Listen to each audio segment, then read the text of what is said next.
I was on the road all day in the heat, and I had nowhere to sleep. And I saw this monastery on a hill above me, and I felt like I'd been saved. So I went and I knocked on the door, and the head monk was very kind to me. He listened to my story, he blessed me, he blessed my journey, and he told me, "We have no room for you here." Thanks. So I took my bicycle, and I just walked off into the forest. And I found a tree, and I laid my blanket down underneath it. And that's when I realized I was not alone in that forest, that I was surrounded by creepy, crawly things in the darkness. But I was dry, I was warm, and I was tired.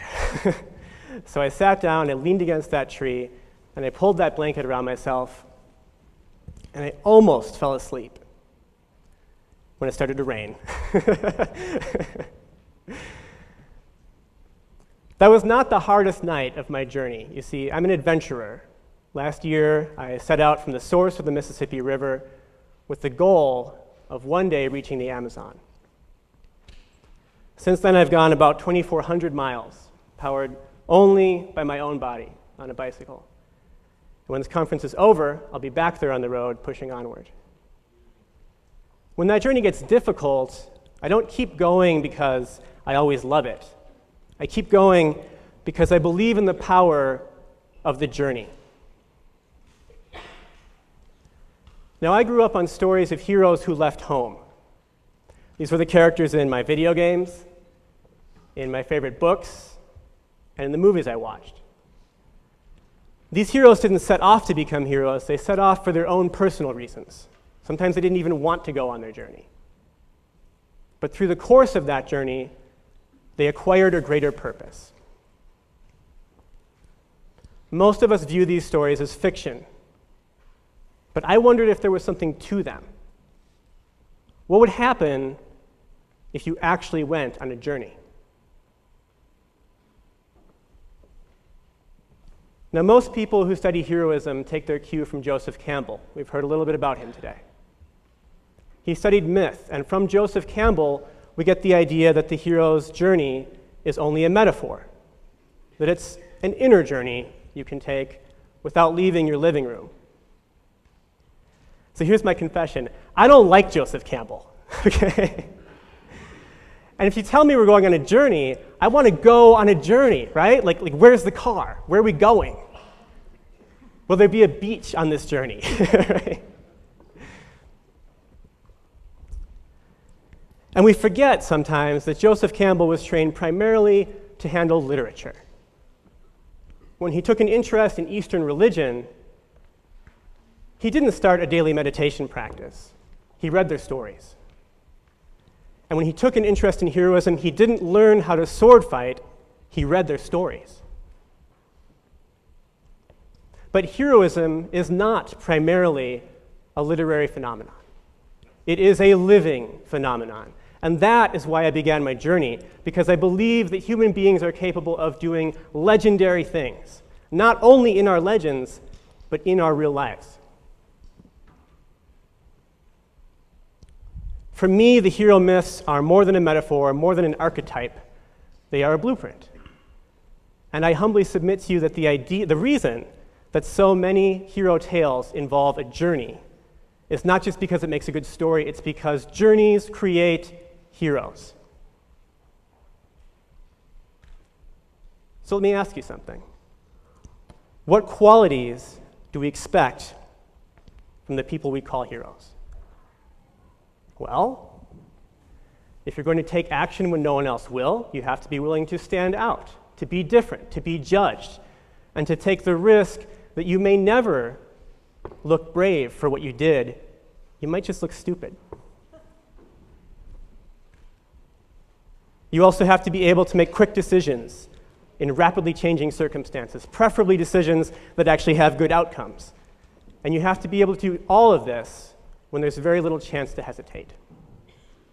Now, these are not easy skills to acquire. I mean, how do you learn this stuff? Right? You just have to be born with it? because I know that I was not. Okay? But these happen to be the exact same skills that travel teaches you. When you travel away from familiar surroundings, you are putting yourself in a circumstance where you do stand out, where you are always different, where you are judged. And this is not just a temporary thing, like starting a new job or going on a first date. For as long as you continue to travel, this will be a continuous condition that you must navigate. And I was surprised to find out that after a while, you become comfortable standing out. Likewise, if there's one rule that every traveler knows, it's that nothing goes according to plan. And every day you spend traveling is a day of hands-on practice, making quick decisions in rapidly changing circumstances. And in time, you become good at making those decisions. You become talented at a very unusual talent, that of keeping calm and reacting. Isn't that what we want our heroes to do? If you want to understand heroism, then walk, or bike, or hitchhike. Move across the face of the earth. Because when you go on a journey, it will change you. And it will change you in ways that you cannot expect. And it will change you in ways that a non-traveler has a very difficult time duplicating. Now, I want to emphasize that this is not the only way to develop heroism. Certainly not the easiest way. But I do believe it's the most effective.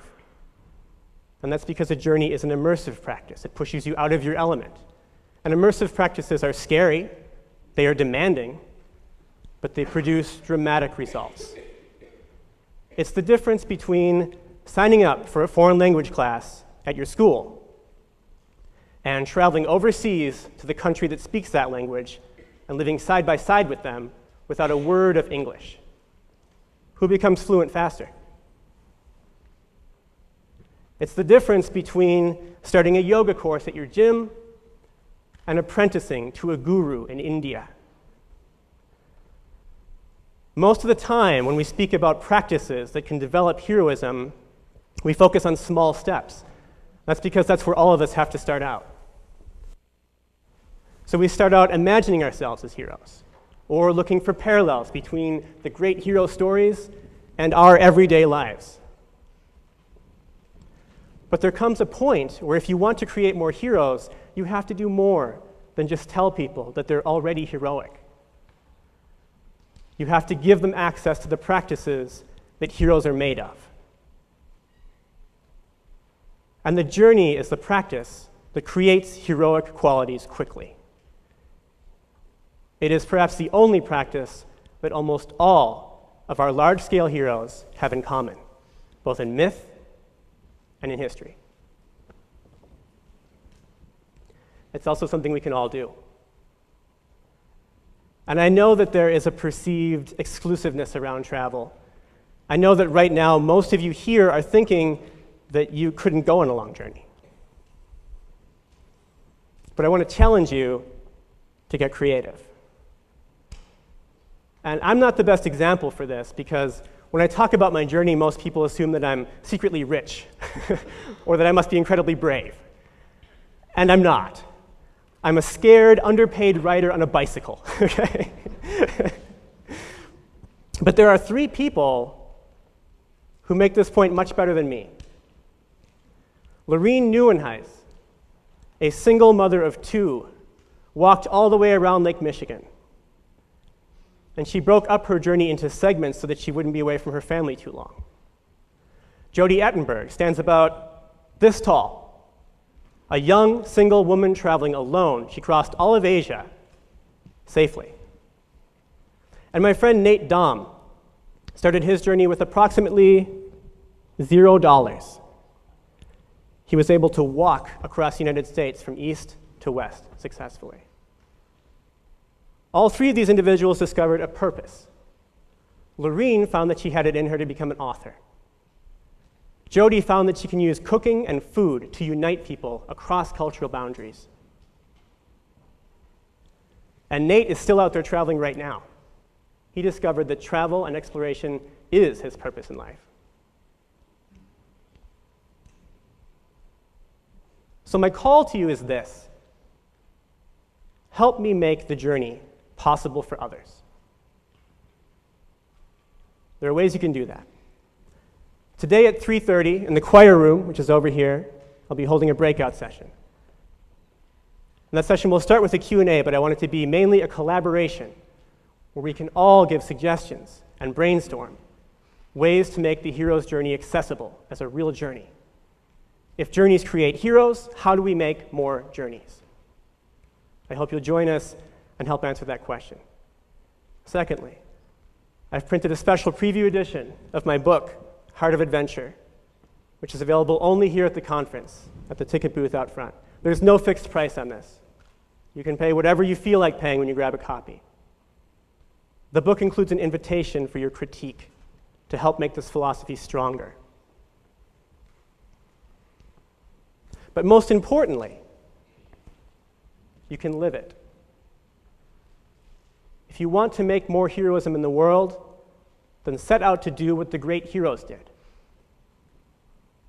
Some of you were also raised on stories of heroes who left home. And what I want you to know is that those stories may be made up, but the journey is real. The promise of a life-changing journey is not fiction, it is real. The promise of a world-changing journey is not fiction, it is real. And that journey begins the day that you leave behind the life you're comfortable with. Some of you find that idea exciting. And to you I say, take the risk. Leave your home. Go on a journey. Thank you.